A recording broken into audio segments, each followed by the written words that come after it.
MBBS की degree America का passport बन गई। बिल्कुल सही कहा आपने। बिल्कुल देखिए, मैं घर में सबसे बड़ा हूँ, वालिद साहब के साथ इतना अच्छा ताल्लुक़ रहा। अबू भी मेरे सबसे बड़े थे, लेकिन जब उनकी डेथ हुई तो आवाज़ाने मैं उनकी जनाजा नहीं पढ़ सका। आपको यही याद आता है, अगर यही बात मैं अपने फादर को कहता उसमें 3 लगानी थी और मेरे होश ठिकाने आ जाने थे। यहाँ तो बच्चों को जब तक 2 लगाए ना और झंग वाले तो जब खींच के ना लगाए तो समझ नहीं आती। अच्छा। तो कहती मेरी बेटी है, वो कॉलेज जाती है, एक दिन वो मेरे पास आई, उसने कहा ममा मुझे एंग्जाइटी हो रही है। तो मैंने कहा बेटा ये एंग्जाइटी कुछ नहीं होती, ये ड्रामेबाजी अपने पास रख, जा और काम कर। और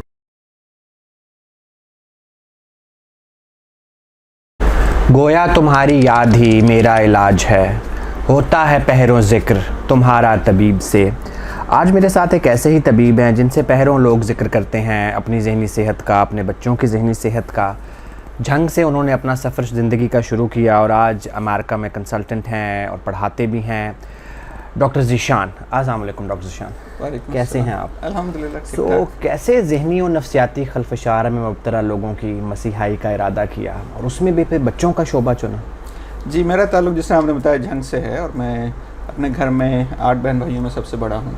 वालिद साहब का होटल है, तंदूर का काम है, तो क्योंकि मैं सबसे बड़ा हूँ तो बचपन से मुझे जहाँ तक याद है कि शायद हमने स्कूल बाद में जाना शुरू किया, होटल पे बैठना पहले शुरू किया।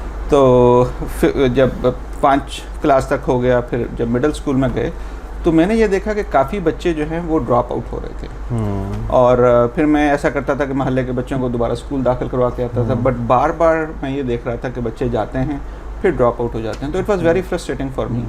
तो जब मैं 10th कॉलेज FSC की तो मुझे ये लगा शायद मेरे इलाके के लोग या शायद वो गरीब हैं या शायद उनमें एजुकेशन नहीं है, इस वजह से वो अपने बच्चों की तालीम की वैल्यू देख नहीं पाते। तो यहाँ से कुछ शुरू हुआ कि भाई क्यों ऐसा हो रहा है। फिर निश्तर गया, वो जो शुरू की एक थे कि बच्चों में क्यों ये थोड़ा सा डिफरेंट होता है, तो उसकी ट्रेनिंग के हवाले से जब देखा उस वक्त पाकिस्तान में कोई भी बच्चों की दिमाग और नफ्सियात की ट्रेनिंग हो नहीं रही थी। तो वहाँ US गया, वहाँ पे मैंने न्यूयॉर्क में अडल्ट रेजिडेंसी की और फिर हार्वर्ड में मैंने चाइल्ड साइकियाट्री की फेलोशिप की। और बड़े मज़े की बात यह है कि मैं हार्वर्ड में बैठा हुआ था इसी तरह, तो एक पेशेंट बच्चा था अब 7-8 साल का, तो उसकी मदर जो हैं वो हार्वर्ड की प्रोफेसर हैं, फादर भी डॉक्टर हैं। और मैं उनको बता रहा था कि भाई अपने बच्चों के साथ वक्त गुजारना क्यों ज़रूरी है। तो उस वक्त मुझे ये अंदाज़ा हुआ कि बच्चों की तालीम और तरबियत जो है ये पैसे की मुनहसर नहीं है, ये तालीम उनकी कितनी तालीम है या नहीं है उसके ऊपर मुनहसर नहीं है, ये एक अलग से ही एक चीज़ है। तो फिर उसको मद्देनज़र रखते हुए फिर मैंने पेरेंट कोचिंग की और फिर वो सिलसिला जब वहाँ से शुरू हुआ तो फिर ये रोज़ बरोज़ सीखने का मतलब चलता जा रहा है। एक तो बड़ी ड्रामाई बात है कि झंग के एक सरकारी स्कूल से हार्वर्ड यूनिवर्सिटी तक का सफ़र मुश्किल था। जी बिल्कुल मुश्किल था, और उसमें मज़े की बात है कि सबसे मुश्किल जो है आपका अपना अंदर होता है जो आपको बता रहा होता है कि आप इस चीज़ के लिए बने नहीं हैं। ठीक है, मुझे अभी भी याद है कि क्योंकि जब मैं यहाँ से गया तो शुरू में तो आपको एक बहुत, मैं एवरेज तो नहीं कहूँगा लेकिन अच्छा हॉस्पिटल होता है, लेकिन बहुत बड़े नाम वाला आपको नहीं मिलती है। तो जब आपकी वो ट्रेनिंग ख़त्म हो गई और उसके बाद जब आप बच्चों की उसमें अप्लाई करते हो तो फिर मतलब हार्वर्ड से भी इंटरव्यू थे, येल से भी थे। तो मुझे अभी याद है कि जब मैं गया वहाँ इंटरव्यू देने तो मुझे ये लगा कि यहाँ पे तो होना नहीं है, क्योंकि ये तो बड़े लोग हैं, ये तो पता नहीं मुझे लेंगे कि नहीं लेंगे। और लेकिन मुझे वो प्रोग्राम अच्छा लगा, तो मैंने अपने सुपरवाइज़र से बात की तो उन्होंने कहा कि देखो कोई भी चीज़ आप इसके ऊपर डिटरमिन ना करो कि वो आपके बारे में क्या सोच रहे हैं। अगर आपको अच्छा लगा है तो आप उसको रैंक करो। रैंक किया, हो गया। वहाँ पे जब हम गए तो बॉस्टन चिल्ड्रन हॉस्पिटल जो हार्वर्ड का हॉस्पिटल है, वहाँ पे ना वहाँ उनकी जो स्टेयर्स है ना उसमें लाइट होती है, म्यूज़िक होता है। तो पहले 6 महीने था वो कभी सीढ़ियाँ ऊपर चढ़ते थे कभी नीचे उतरते थे, उसी मज़े में ही रह गए कि यार ये वाकई हकीकत है कि नहीं। तो मेरा ख्याल जो मुश्किल सफ़र था ना वो अपने आप को ये बताना कि भाई मैं ये कर सकता हूँ। सो MBBS की डिग्री अमेरिका का पासपोर्ट बन गई। अब बिल्कुल सही कहा आपने, बिल्कुल सही। और आप इस चीज़ को आजकल पिछले 2-4 साल में तो बहुत ये ज़्यादा है। मैंने भी जब MRCSI किया मुझे कहा डॉक्टर साहब यूरोप का पासपोर्ट आपको मिल गया है। तो ये तो क्या डायलेमा है, इस वक्त भी बहुत सारे लोग मुल्क से बाहर जाना चाहते हैं। मुझे अपने से जूनियर कोई साइकाइट्रिस्ट नज़र नहीं आता, एवरीबडी वांट्स टू बिल्कुल गो अब्रॉड। सो कैसा है बाहर प्रैक्टिस करना, और सारे गेन्स ही गेन्स हैं अकाउंट में, बैंक ऐप में डॉलर्स बढ़ते चले जाते हैं, या कुछ लॉसेस भी हैं? काफ़ी लॉसेस हैं। देखिए, मैं घर में सबसे बड़ा हूँ, वालिद साहब के साथ इतना अच्छा ताल्लुक़ रहा। अबू भी मेरे सबसे बड़े थे, लेकिन जब उनकी डेथ हुई तो आवाज़ाने मैं उनकी जनाजा नहीं पढ़ सका। ठीक है, मैं झंग में था, उनको आप सेफ़ नहीं कर सके हो। वहाँ पर शुरू क्योंकि मैं पहला डॉक्टर था फैमिली में, तो जब यहाँ निश्तर में था तो अबू को साथ लेके जाना, उनकी हर दवाई का उसका ख्याल करना, लेकिन जब वहाँ गया तो अंदाज़ा ही नहीं हुआ कि इतना ज़्यादा आप वहाँ उस दौड़ में इतना लग जाते हो। और वालिदैन भी मतलब चाहे वालिद ने मेरा ख्याल हार्डली 5 पढ़ी होंगी, लेकिन उनको ये होता है कि मैं अपने बच्चे को कुछ ऐसा ना बता दूं कि वो परेशान हो जाए। तो 5 साल तक तो उन्होंने ये कहा कि हर चीज़ ठीक है। तो मैं फिर 5 साल बाद आया तो उन्होंने कहा जी हर चीज़ ठीक है। फिर मैं चला गया तो फिर सडनली एक दिन मतलब कॉल आती है कि जी उनको वो हार्ट प्रॉब्लम हुआ और उनकी डेथ हो गई है। तो लॉसेस तो हैं, ठीक है। और लेकिन ये ज़रूर है कि आपको एक जो सेटिस्फेक्शन मिलती है वहाँ पे अपनी तालीम के हवाले से, अपनी ट्रेनिंग के हवाले से, और वहाँ पर ना इल्म की कोई महदूद नहीं है। मिसाल के तौर पर मैं आपको बताता हूँ, मैंने चाइल्ड साइकियाट्री की, तो उसके बाद मुझे वो पेरेंटिंग वाला अच्छा लगा। फिर मैंने मास्टर किया पेरेंट कोचिंग। अच्छा, वहाँ से मुझे पता चला कि भाई जो चाइल्ड साइकियाट्री में तो सिर्फ 6 साल से ज़्यादा के बच्चे देखते हैं। फिर मुझे पता चला कि इन्फेंट साइकियाट्री 1 साल से कम के उनकी भी फेलोशिप हो रही है। फिर वो की, फिर वो ख़त्म हुई तो पता चला कि भाई चलो इन्फेंट भी हो गया, लेकिन जो 1 साल से 3 साल की उम्र की उनकी एक अलग से फेलोशिप है। तो वहाँ पर क्योंकि आप इंसान की एक ये फितरत है कि आप जितना सीखते हो ना उतना ज़्यादा आपके अंदर सिखाने का जज्बा ज़्यादा है। ऐसे ही है, बिल्कुल। तो ये मुझे एक बहुत फ़र्क महसूस होता है जब वहाँ जाते हो, सीखते हो, और फिर जब आपके पेशेंट ठीक हो रहे होते हैं, आप बात कर रहे होते हो लोग उससे, तो वो आपको एक सेटिस्फेक्शन बहुत ज़्यादा मिलता है। जो यहाँ पे मुझे बर्नआउट काफ़ी लगता है क्योंकि पे कम है, इतने मरीज़ आप देख रहे होते हो, रात रात तक बैठे होते हो, फैमिली टाइम आपका काफ़ी फैक्टर होता है। I think that is a huge difference. अगर 40 मरीज़ देखे, मैंने कहा 40 मुझे देख सकते हैं, मैं तो 40 को नहीं देख सकता। जी जी जी। और 40 तो बहुत कम नंबर है।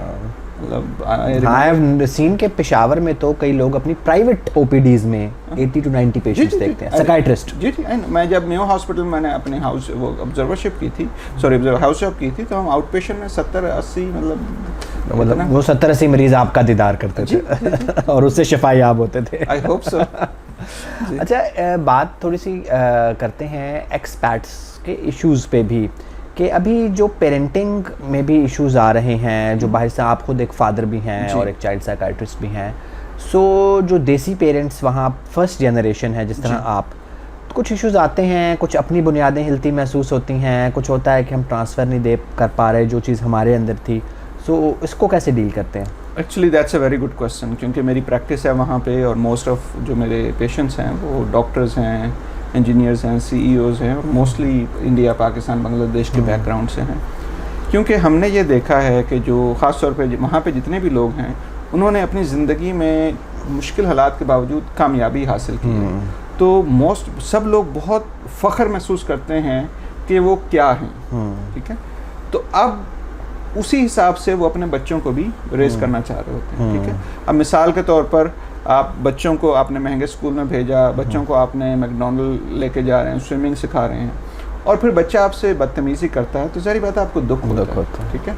आपको ये लगता है कि यार मैं 2-2 मील साइकिल चला के स्कूल जाता था, मेरे पेरेंट्स मुझे कभी ये नहीं लेके गए, हम तो ईद पे जो है ना कोई एक नया सूट पहन लिया, मैं इसको हर चीज़ लेके दे रहा हूँ, और ये इतना ज़्यादा अनअप्रिशिएटिव है। तो ये एक जो डायलेमा है, ये जो एक कश्मकश है, ये वालिदैन को बहुत ज़्यादा परेशान वहाँ करती है, और जिसकी वजह से बाज़ दफ़ा वालिदैन ना चाहते हुए भी बच्चों से बहुत ज़्यादा सख्ती से पेश आते हैं। अच्छा, उसकी वजह ये होती है कि जब उन्होंने पहले उनको ये लगा कि क्योंकि जितने भी हम मेरे समेत, हमें मारें भी पड़ी हैं, हमें वो भी पड़ी, और हमारा एक मानना है कि अगर वो चीज़ें ना होती तो शायद हम यहाँ तक ना पहुँचते। अच्छा, लेकिन अब जब हम लोग अमेरिका जाते हैं तो वहाँ पे आपको पढ़ते हैं कि भाई मारना नहीं है, आप कहते हो अच्छा भाई ये शायद ठीक कह रहे हैं, तो शुरू में आप वही कोशिश करते हो, लेकिन आप ये देखते हो जितनी आप कोशिश कर रहे हो आपको ये लगता है बच्चा तो उतना ख़राब होता जा रहा है। आपको यही याद आता है अगर यही बात मैं अपने फादर को कहता उसने 3 लगानी थी और मेरे होश ठिकाने आ जाने थे।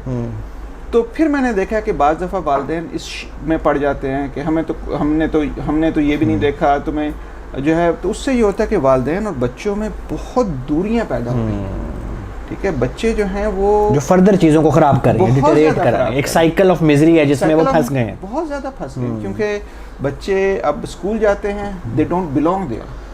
अच्छा, आपने एक वर्ड यूज़ किया, क्योंकि मैं डीबीटी थेरेपिस्ट भी हूँ, तो मैं जजमेंटल वर्ड्स बड़े पिक करता हूँ। ये ख़राब बच्चे कौन से होते हैं? बहुत प्यारी बात की आपने। देखें, ख़राब वो होते हैं जो वालिदैन जिसको लेबल जब मेरे पास जब क्लिनिक में आते हैं ना, तो आते हैं जी बच्चे बात नहीं सुनते हैं, हमारे काबू नहीं आते, बदतमीजी करते हैं, ऊंची आवाज़ में बात करते हैं, छोटे बड़े की तमीज़ नहीं करते, ठीक है। अच्छा भाई, स्कूल में आपको झूठ बोलते हैं, ठीक है ना, मैंने जी सारा काम कर लिया, लेकिन स्कूल में जाते पता चलता है तो वो नहीं कर पा रहे होते।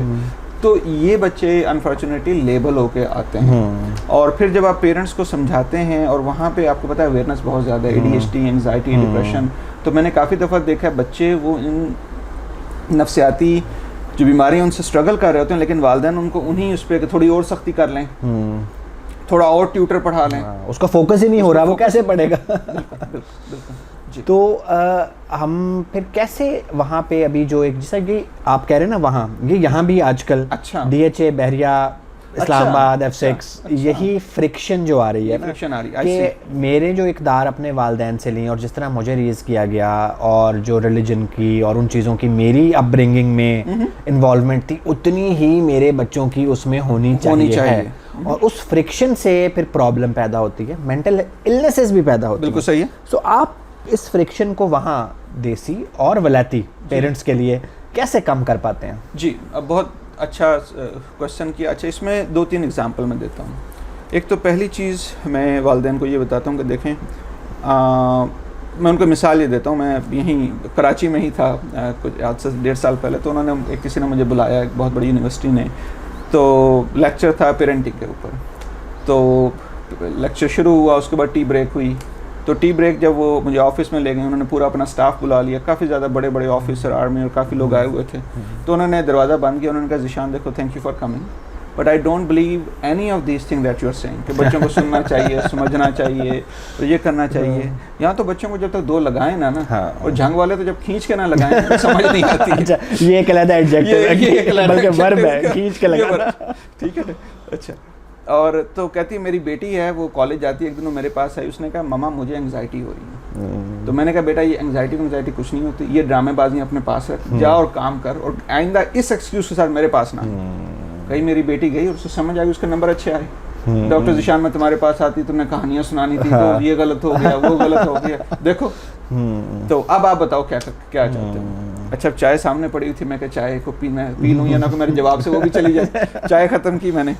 तो उसके बाद मैंने कहा, मैडम देखें, मैं चाइल्ड सेक्रेटरी में ट्रेंड हूँ, मैंने मास्टर पेरेंट कोचिंग में हूँ, लेकिन there is no way I can claim that I know your child the best. मेरा ये मानना है with all my training, parents they know their child the best, no matter उनका पैसा है नहीं है, नो मैटर उनका एजुकेशन है कि नहीं है। मैंने कहा, आपकी बेटी आपके पास आई है, उसने कहा, मामा मुझे एंग्जाइटी हो रही है, और आपने कहा ये नहीं होती, एविडेंस बेस ये नहीं बता रहा, लेकिन आपकी बेटी को आपकी बात समझ आ गई। मैं आपको ये कह रहा हूँ, मैं आपको बता रहा हूँ कि एविडेंस बेस नहीं है, ठीक है ना, I want to be very clear, but this is the way आप अपनी उस बेटी से बात करो। मैंने कहा, let's say you have another daughter और सन, इफ शी और ही और दे कम टू यू एंड वो आपको कहते हैं कि मामा मुझे एंग्जाइटी हो रही है, आप कहते हो ये एंग्जाइटी कुछ नहीं होती है, और वो बेटा बेटी अपने किसी दोस्त के पास जाता है या जाती है, या वो सोशल मीडिया पे जाता है या जाती है, जहाँ से उसको वो सूदिंग होती है। मैंने कहा, जो आपकी पहली बेटी है वो जब भी परेशान होगी वो आपके पास आएगी, लेकिन जो आपकी दूसरी बेटी है बेटा, वो जब भी परेशान होगी उसका पहला कोशिश होगी मामा को पता ना चल जाए। तो मैंने समझाने की ये कोशिश करता हूँ, देखें पेरेंटिंग में सही गलत कुछ नहीं है, ऐसे ही पेरेंटिंग में कन्वेंशनल मॉडर्न कुछ नहीं है, लेकिन ये ज़रूर है कि आप देखें, मैं ये नहीं चाह रहा, पॉसिबल ही नहीं है कि आप जिस तरीके से आप रेज हुए हो आप उससे डिफरेंट रेज करो, ऐसे ही आप कन्वेंशनल तरीके से शुरू करो। लेकिन अगर उसकी वजह से आपके बच्चे आपसे दूर हो रहे हैं, देन चेंज करो। और फिर मैं वहाँ पे हज़रत अली का कौल, हज़रत अली रज़ी अल्लाह तआला अन्हु कौल शेयर करता हूँ, जो फरमाते ये हैं कि we should not raise our kids the way we are being raised, our kids are born for a different time and a different generation. ऐसे ही, ठीक है ना। मैं उनको मिसाल ये देता हूँ, आप क्योंकि ये it's a very common question, मैं उनको मिसाल ये देता हूँ। इसी तरह मैं एक लेक्चर में था, तो किसी ने खड़ा होकर सवाल किया, डॉक्टर ज़ीशान आपको नहीं मार पड़ी अपने वालिदैन से? पढ़ी तो बहुत है, मैं बताऊंगा तो नहीं क्यों पढ़ी है। तो कहते हैं कि फिर आप ये क्यों बता रहे हो कि ये नहीं करना चाहिए। तो मैंने उन्हें कहा कि भाई ऑडियंस, लॉट ऑफ ऑडियंस, मैंने कहा भाई इस ऑडियंस में कितने ऐसे लोग हैं कि जिनके वालिदैन ने कभी पैंट शर्ट नहीं पहनी। उनका काफ़ी लोगों ने हाथ खड़ा किया। मैं कहा कितने ऐसे लोग हैं जिनके वालिदैन ने गाड़ी नहीं चलाई, हाथ खड़ा किया। मैं कितने ऐसे लोग हैं जिनके वालिदैन ने प्लेन में सफ़र नहीं किया, काफ़ी लोगों ने हाथ खड़ा किया। मैं कहा भाई जब उन लोगों ने नहीं किया तो आप क्यों कर रहे हो। उन्होंने कहा जी हमने सीखा है वक्त के साथ। तो पेरेंटिंग भी सीख लें वक्त के साथ। Negotiate, you should be ready to negotiate. ठीक है, अच्छा अभी पेरेंटिंग पे ही हम स्टिक करते हैं कि एक कॉल भी है कि takes a village to raise a child, और अभी वेस्ट में भी और यहाँ भी जो रैपिड अर्बनाइजेशन हो रही है, we are shifting from joint family to nuclear family. So आपकी एविडेंस बेस्ड मॉडल क्या कहता है आपका कि joint family is a better option और nuclear family is a better option? देखें, अब आप, क्योंकि I grew up in a joint family and I am raising my kids in a nuclear family, फ़र्क तो है। आपका जो बॉन्ड स्ट्रांग होता है ना, मतलब आपको जो फीलिंग, मतलब अब ज़ाहिर बात है घर में थे, आपको फूफो कभी पाल रही है, कभी दादी पाल रही है, कभी दादा पाल रहा है, कभी खाला है, तो वो जो आपका जो बॉन्ड उनसे इतने लोगों से बिल्ड होता है ना, जितना एक्सपोजर आपका होता है, क्योंकि हर किसी का मिजाज मुख्तलिफ होता है, तो there is no way I can expect my child to have that kind of variety. So this is the main thing which I feel. ये जो एस्पेक्ट है ना, ये तो फिर भी थोड़ा सा बाद में आता है, ठीक है, ये जरा हायर एंड पे आता है। एक लोअर एंड पे जहाँ बेसिक नीड्स आती हैं कि अगर मियाँ बीवी दोनों वर्किंग हैं, ठीक है, जिस तरह सऊदीया बहुत से लोग जाते हैं तो वहाँ मियाँ बीवी दोनों डॉक्टर हैं, अफ्रीकी मेड बच्चा पाल रही है, और फिर वो ऑटिज्म के सिम्टम्स के साथ कहते हैं जी ले आए, वो होता ही है कि उसने कोई लैंग्वेज सीखी नहीं होती बच्चे ने। तो ये जो मेड का होना या अपनी बेचैनी कम करने के लिए 2 कैमरे लगा के मेड के हवाले करना, सो ये तो बेसिक स्टेप पे अगर दादा है, दादी है या जॉइंट फैमिली है, सो वो भी एक मॉडल है। और वेस्ट में कैसे वहाँ हो रहा है कि अगर दोनों मियाँ बीवी काम कर रहे हैं, सो बच्चा कैसे पल रहा है? जी, मतलब मेरी wife he works full time, I work full time, तो वहाँ पे डेफिनेटली वहाँ पे प्रोफेशनल्स हैं, मतलब घर पे तो नहीं, नैनीज हैं, नैनीज नहीं, डे केयर से, ठीक है। तो डे केयर में बच्चों का एक्सपोजर भी चल रहा होता है, they are kind of professional, मतलब कुछ ना कुछ उनकी ट्रेनिंग हुई भी होती है। तो इसमें ज़रूरी ये होता है कि पेरेंट्स को, मतलब जिस तरह मेरा और मेरी वाइफ का, हमारा ये है कि भाई मतलब शुरू में जब मैंने जॉब ली तो it was not working out, ठीक है ना, तो हमने ये डिसाइड किया कि यार मेरा ट्रैवल बहुत ज़्यादा था, cut it down, start my private practice, जहाँ पे ये होता है कि सुबह मैं उठता हूँ, बस हमारे ना मर्द हजरात वो लगते हैं काम करके एहसान जतलाते हैं, उनको पता नहीं, वो उनको लगता है कि शायद ये माएँ जो हैं वो अगर काम भी कर रही हैं तो फिर भी सारी बच्चे की जिम्मेदारी इनकी, हाँ बिल्कुल, ठीक है ना। तो जिसकी वजह से एक और चीज़ जो वेस्ट में मिलनी पड़ती है, वहाँ पे दोनों मियाँ बीवी काम कर रहे होते हैं। मैं जब झंग आता हूँ तो शुरू में मेरे जब बच्चे छोटे थे तो मैं सबसे बड़ा हूँ, तो मेरे 6 छोटे भाई हैं। तो एक दिन मेरा बेटा था तो उसको ये डायपर चेंज करना था, तो छोटा सा घर है, अब मैं डायपर चेंज कर रहा हूँ, सब हैरान, उनका सबको बुलाओ पूरे जंग में फैल गया कि डॉक्टर ये क्या अमेरिका पलट डॉक्टर साहब बच्चों के पैम्पर चेंज कर रहे हैं। और नहीं, उनका ये नहीं था कि भाई, मतलब फादर जो है वो उन्होंने सारे मेरे भाइयों को बुलाया, भाइयों ने कहा भजन ये ना करें, यहाँ ना करें, कम से कम। तो कहने का मकसद ये, वहाँ पे बर्डन बहुत ज़्यादा हो जाता है। तो अगर आपने दोनों ने काम करना है, देयर इज नथिंग रॉन्ग, ठीक है ना, अगर आप दोनों पैशनेट हो, कुछ चीज़ों को नॉर्मलाइज करना पड़ेगा। जी जी, तो जी। अच्छा, पेरेंटिंग की एक और चीज़, मैं चूँकि थोड़े से बड़े बच्चे एडोलेसेंट्स ज़्यादा देखता हूँ, या हम उससे बड़े लोग भी या ओल्ड एज भी, मैंने जो जितनी साइकाइट्री पढ़ी, मैं बहुत बड़ा फ्रॉइड का और यूंग का फ़ैन हूँ, लेकिन जब किसी का बिहेवियर चेंज करना है, सो मेरे नज़दीक कभी भी बिहेवियरल मॉडिफिकेशन, पॉजिटिव और नेगेटिव रीइंफोर्समेंट से बेहतर मुझे नहीं लगता कि कोई मॉडल है। और पनिशमेंट का मॉडल तो कहीं भी हम नहीं कर सकते। क्या ख्याल है आपका? Let me share some thoughts. So nowadays we are reading, it's called the functional behavioral analysis. मतलब आप तो बिहेवियरल जो मॉडल जो आप बता रहे हैं ना, that is based on the behaviour, ठीक है ना, बिहेवियर को आप लेबल करते हो सही है गलत। द न्यू थ्योरी जो आ रही है, that is focusing on what is the functioning behind that behaviour. बच्चा या बच्ची चाहे वो किस एज में भी है, वो कहना क्या चाह रहा है उस बिहेवियर के पीछे कॉज क्या है या फंक्शनल क्या, ठीक है। क्योंकि जब तक अभी, और आपने अक्सर देखा होगा कि बच्चे, क्योंकि जब हम बिहेवियर पे फोकस करते हैं ना, तो उसमें ये होता है कि आप रिवॉर्ड सिस्टम है, वो सिस्टम है, लेकिन उसमें काफ़ी बच्चे ऐसे होते हैं कि जो बुरे होते हैं वो बुरे से बुरे ही, मतलब उसमें वो लेबल से लेबल ही होते जाते हैं। जबकि when you follow this model कि जहाँ पर आप ये नहीं देखते हो क्या कर रहा है, बट ट्राई टू अंडरस्टैंड वो क्यों कर रहा है। उस क्यों में बाज़ दफ़ा स्ट्रेस भी है, बिहेवियर ने देखें, बिहेवियर के पीछे कॉज देखें। मिसाल के तौर पर मैं अभी 1-2 दिन पहले मैंने एक देखा बच्चा, और काफ़ी देखता हूँ जनाब, वो बच्चा स्कूल में नहीं ठीक चल रहा, ये नहीं चल रहा।